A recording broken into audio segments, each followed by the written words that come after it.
नमस्कार, माझं नाव वेदास प्रभू देसाई. मी आता दुसरीत शिकतो. माझ्या शाळेचं नाव आहे मासो गोळवलकर गुरुजी विद्यालय.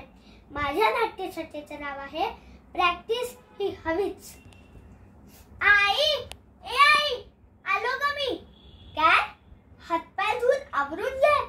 हो घेतो. काय विचारलंस? शाळेत काय झालं?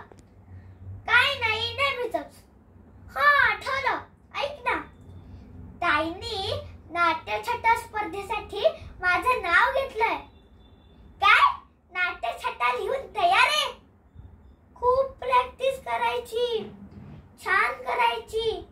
ए आई, मी आधी खेळून येतो, मी मग बघू त्या प्रॅक्टिसचं. सौम्य तिकडे वाट बघत असेल. हे घे दप्तर, बाय. हाय सौम्या, आज काय झालं शाळेत? काय म्हणतोस? शाळेतल्या ताईंनी एका स्पर्धेसाठी तुझं नाव घेतलं आणि का? आईची बुडबुड सुद्धा सुरू झाली. अरे हो, माझंही हेच झालं. घरात ते चुकून इथे आलो. ताईंनी नाट्यछटा स्पर्धेसाठी माझं नाव घेतलं. ताईंची शाळेत हौस भागत नाही, यायची घरात. कोणत्याही स्पर्धेत भाग घ्यायचा झाला की आई अगदी कसून प्रॅक्टिस करून घेते. तुला त्या लंपटच्या भाषेत सांगायचं ना, तर ही नाट्यछटा साधारण 119 वेळा होईल. 10 ठिकाणी करायला लागेल. अरे, गेल्या महिन्यात कथाकथन स्पर्धेत भाग घेतला होता. वर्धमान महावीरांची गोष्ट सांगितली होती. गोष्ट मस्तच होती, बक्षीस सुद्धा मिळालं.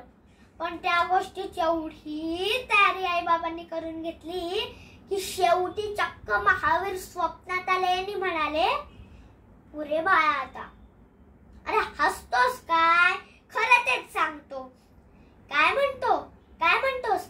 आई म्हणते कोणत्याही गोष्टी मागे मनापासून सराव हा हवाच. अरे हो, माझे बाबा पण हेच म्हणतात. बक्षीस मिळो ना मिळो, पण चांगली तयारी हवीच. याचं महत्व म्हणे तुला आज नाही कळणार. त्यामुळे स्पर्धा किंवा परीक्षा आलीच की सरावावरच भर असतो. काय म्हणतोस? तुझ्याकडे हेच असतं? पण तुला सांगू का, मला जरा कळतंय की या खूप केलेल्या प्रॅक्टिसचा फायदा होतो खरा. म्हणजे अनेकदा बक्षीसही मिळतं, सरावाची पण सवय लागली आहे. काय म्हणतोस? तुला हे पटतंय? एकूण आई बाबांची ही गोष्ट आपल्या दोघांनाही पटली आहे की प्रॅक्टिस ही हवीच. आलीच बघायच्या. आज काही खेळता पण नाही आलो. चल, स्पर्धेसाठी चांगली तयारी करूया.